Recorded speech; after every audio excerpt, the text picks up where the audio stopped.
Hello, everyone, and good morning to you guys with New Perspectives. I'm Michael Bartlett with Merrylin LeBlanc. Good morning, Merrylin. How are you doing today?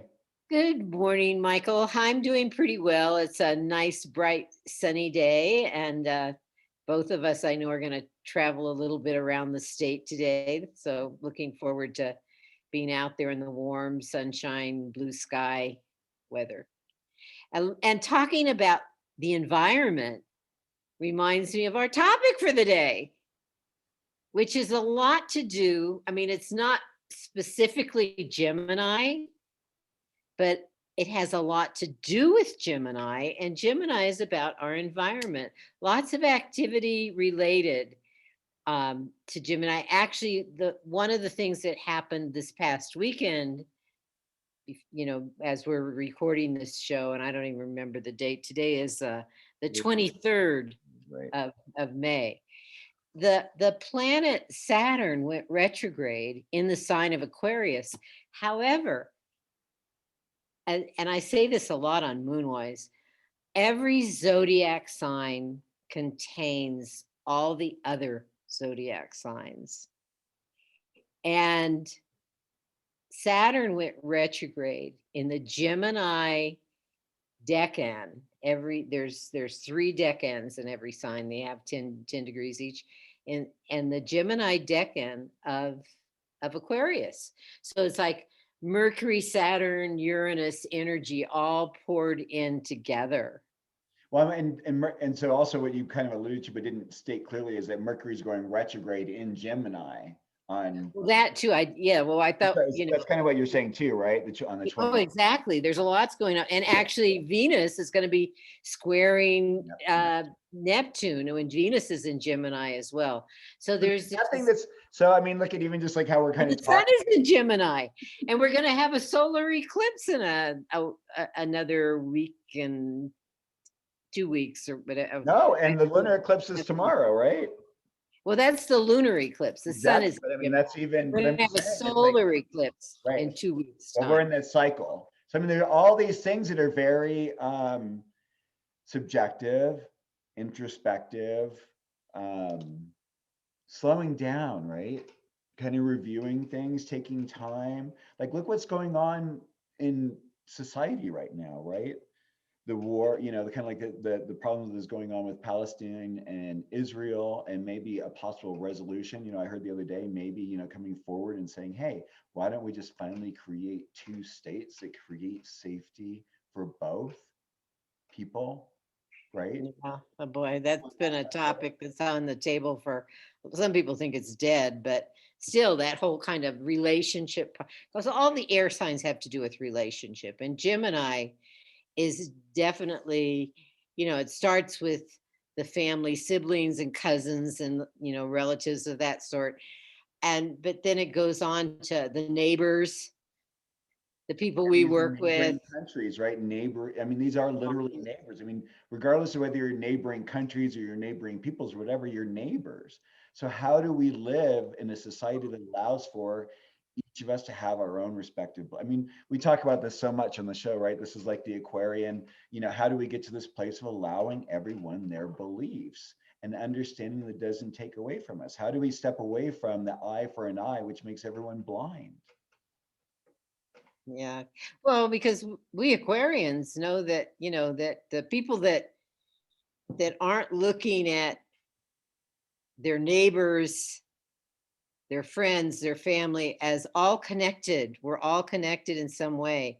And so as we evolve, as we move along in life, we get limited by each other if we're not also moving. The people that are refusing to evolve, refusing to move forward, refusing to change, are holding everybody else back. Which we And might yet, also it's like a tug of war. We're right. we're pulling on them and we're inching along a little bit forward, and then they're kind of pulling, and so we wonder why don't things change? Why does the world stay the same? But it's This the is dilemma not what that, Aquarians want. but I think, and I know, but I think, in that struggle, what you're speaking to, because it's there's so much in understanding the Aquarian aspect of the Saturn and the Uranus. Saturn being the traditional ruler because they didn't know any planets beyond Saturn, and Uranus being the modern ruler. And seeing those two working together, that there is this aspect of, oh, and it's a fixed sign too, but it's air. So how, it's these interesting kind of dilemmas and what do you call them? Dichotomies and gosh, what's that? Paradoxes, right? How do we reconcile these two seemingly opposing ideas of having structure and built and having that which came before, but also embracing and allowing for the new to come in and inspire, revive, and evolve that which has been before. As we say, there's nothing new under the sun, but the truth is there are renovations. One of the images I've used for air as it's represented in Aquarius as versus Gemini and Libra, the other two air signs, is a tornado, a whirlwind. I mean, it could be a little dust storm, Yeah. I mean, each of us Aquarius or people with a lot of Aquarian energy, whether they're Aquarius suns or not, doesn't matter. We're our each little dust storm kind of out here in the deserts of New Mexico. You see those a lot. And but we relate to the collective. So, we're these huge, and what do we see these days over the past several years talking about earth changes? Tornado Alley in the United States has gotten bigger in territory. Those tornadoes are heading towards the East Coast more, besides going up north more. So, it's Getting a like, little closer to us also here in Santa Fe, which has really not happened very much.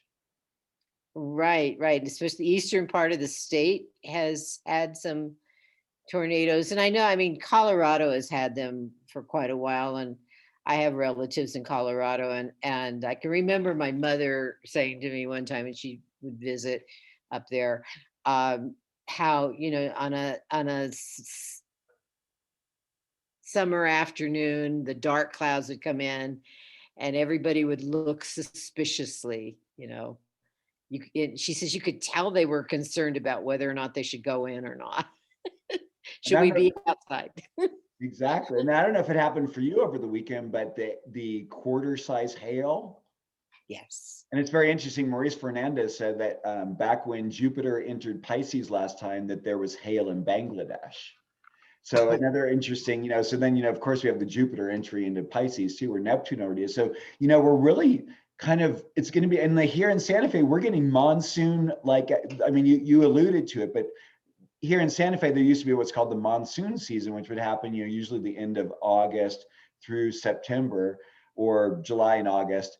But for whatever reason, the last few days, we're having these, it's beautiful in the morning, sunny, and then all of a sudden it just clouds over and we'll get this, almost it reminds me of the Witch and the Wizard of Oz, all of a sudden the dark clouds come in and there's a threat of something, but then it just disappears and there's nothing. But those dark clouds and that energy, and I'm going back to Aquarius. It's like when Aquarius energy comes together,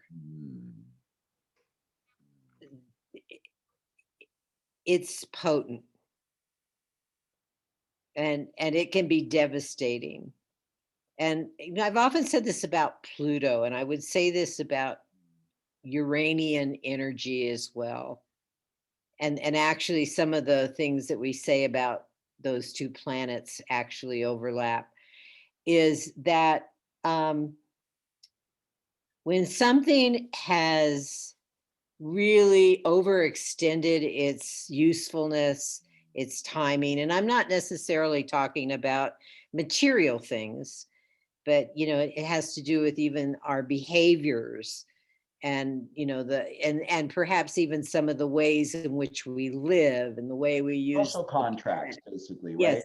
but that energy comes in just like a tornado does and just picks it up and throws it all around like this is no longer needed here.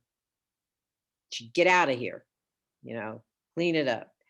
And what always what and I'm not saying that people who live in in tornado lanes should move, but in a way I am, because it always puzzles me that they rebuild in the same place. Now, yes, you have a point I on. mean, coming from the Bay Area, it always like was very interesting to me meeting people from the Midwest or people from the East Coast and the islands who live with hurricanes. And they would say, like, oh my God, how do you deal with, earthquakes? And I'd be like, how do I deal with earthquakes? Earthquakes, you never know when they're going to happen. There isn't like an annual season for them. I mean, that was like, why would you live in a place where there's an annual season for something? But the truth is, the idea that lightning doesn't hit, and here's an Aquarian idea in a sense, right? Lightning doesn't hit the same place twice, you know. But the truth is, what we're seeing is not only does it, but it can also like even do more intense damage, as this climate change thing is happening. And we're seeing such I think we're going to just see the next 5 to 10, 20, the rest of our lives, we're going to see such an amazing shift in what Mother Earth can show us. Good, bad, and really, really ugly. That is definitely true. And, just to kind of take this metaphor of the tornado, I'm going back to Saturn Yeah. having gone retrograde now, that in the imagery, the Sabian symbol is a train entering a tunnel. And it's sort of like, and this is an air sign, we're talking about Aquarius, but also partly Gemini. It's sort of like our minds, our intellects, our thoughts, our communication may be really spinning. Like, I'm not really sure what I believe. That kind of sense of feeling. And actually I've had people say that to me in the not too distant past, where things are happening so fast that they're just not, the whole thing, even like during this COVID time and during the past administration, it's like, what's really going on? There's something, there's some, it's sort of like our mindsets are being whipped around, and being asked perhaps to take in more and change our focus. There's I mean, something of that nature going on. a train going into a tunnel, I mean, of course there's a sexual illusion, but I mean, it's a level of penetration, right? There's something that was whole and maybe not conscious in a way or something, but something from the outside has to come in and awaken it. In a way, again, that's another iteration of an Aquarian, that Saturn kind of like, I'm this little sacred thing in here, and then here's this Uranian energy that comes in and goes, no, here's something that's going to shatter your world. Here's something that, but the thing is It's a train full of information. exactly. And it's sort of like, oh, I never thought of that. I never looked at it that way before. Yes. Sorry, because I think that's the thing is that, and this is what I mean when you think about it. When we look back on our lives, there are these times when we look back and we go, "Oh my God, that was really horrific. That was horrible. I lost my home. I lost my parent. I lost a limb. All the different things that we can lose. I lost myself." But then it's through that process when we look back on it that if we didn't go through whatever that dark night of the soul, in a sense, we wouldn't have become who we are today. And I think that's the thing is like, how do we bring that courage? And that's what I think all of these energies, all these retrograde subjective energies that are going on during this time period really are about like, okay, what are we not facing? What are we not facing in ourselves? What are we not facing in society? Bringing the Black Lives Matter to the forefront. It's a year ago now, that George Floyd was asking, he can't breathe. I mean, it's like, and it's time. I think a lot of us are tired of living in this existential angst and fear of life when it really doesn't have to be that way. Yeah, well, the whole, I'm just kind of stuck with the whole, even the transportation element Mhm. of the Saturn symbol right now. That makes me think about the fact that people are beginning to travel more again. And yet we had the incident, and I was thinking of at the very beginning of the show, and something you were saying was the whole landing of that plane in Belarus that, that has just like stunned so many countries in the world, if not all of them, where,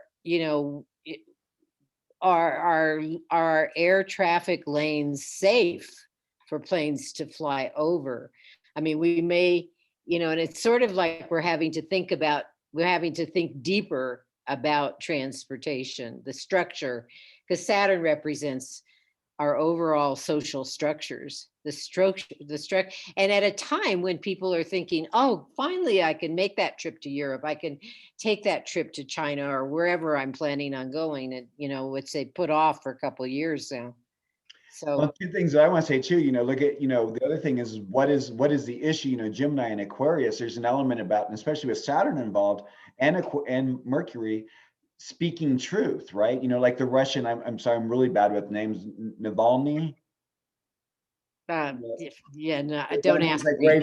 bringing up against the thing about Putin. And then it's the other thing that's very interesting, and I've had this instance with two individuals, is Saturn on the midheaven in Aquarius and their airline pilots. So there is this thing about doing it. And also, our autonomy. Is it safe to be able to speak the truth? This was stopping a whole plane to capture one journalist. That's brazen. That's brave. I mean, it wasn't like, hey, we're going to go put a spy in the hotel where you're staying and we're going to take you out, grab you, or give you poison. Like I think, the Russian individual, has been outspeaking the truth. It's like, why do truth speakers get punished? And what is it about these times that we have, and I'm talking, over the last 5 years and forward, that we have these individuals, we could point practically to every continent, I don't know about Australia, where we have these individuals who don't abide by any kind of social contract. And sometimes what's very interesting, it can be one individual that acts as a catalyst and gets many others. I'm thinking back to the McCarthy era. Here was one individual that galvanized all this energy. And I mean, and to be honest, there could be that bringing in that idea of fear again of other. And what we have to really all work against is we have to understand that we only fear ourselves. Well, this wasn't one of our topics, but this whole idea takes me to Chiron in Aries, the wounded individual, and being egotistic, egocentric, full of hubris. This is a problem that we should all be learning from, because in truth, whenever people at large come into a common understanding, a common mind, and this is Aquarius, and agreement, these, I don't want to call them patriarchs, there's another word, despots. Yeah, despotic individuals don't survive, don't continue. And so it's like a collective wake-up call. We're in darkness, but the lights haven't all gone, or the lights aren't working yet. Right. Or some of them are working and some of them aren't working. Or we're looking at it and thinking that's a lighthouse and maybe it's just someone's high beams.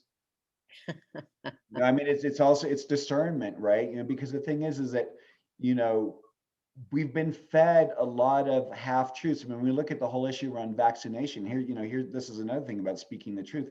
When we look about the issues of vaccination, we look at the the classes or groups of people who are not feeling comfortable with it.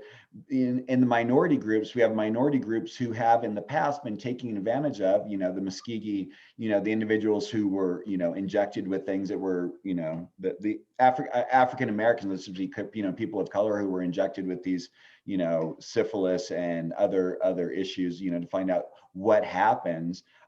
It's understandable there could be a question moving forward about the safety and efficacy of something, and that it isn't something that's further harming individuals. Yeah, who knows what, you know, especially when we have corporations that have been empowered to have the almighty dollar income be the last word. Who knows what the real reality is? There's reasons to be suspicious. There's reasons. And so, I mean, I really welcome all of our listeners out there. I mean, first of all, I hope you guys are liking our show. Please hit the like button. Please subscribe. Please share with your friends. But also, you know, use discernment within your life. Find that place within yourself where you know, where you feel the truth in things, and see what it is. Ask the questions. Do some research. Don't just passively accept the spoon that's being fed to you. I mean, I have to say, like, one of the things that I think of, you know, I have animals, and what I've seen, like what commercial animal food is when you think about it, you know, proteins are, you know, chemicals are a very interesting thing how we look at it. Feathers and I'll just say feathers. Feathers have protein in them. Are they something that gives you nutrition? No. Do Purina and other mass food, animal food processors use things like that to get away with feeding your animal empty protein? Yes, they do.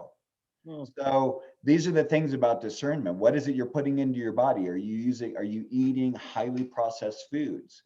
You know, are you living in a place that doesn't allow you the psychic space? I mean, Merrylin and I were talking earlier today about, you know, one of the Aquarian needs is like having space around us. Go out and walk in nature. If you're live in a tight space, you know, go out, walk in a park if you can. Get outside of yourself, outside of the ideas, outside of the city and the soupiness of being around all so many people, if that's where you live. Yeah, I thought we were wrapping this up when you said that, Michael. We are. Are you I okay? did. That was my wrap up. I just wanted to like support people because I really feel this is a really crucial self-care time for people.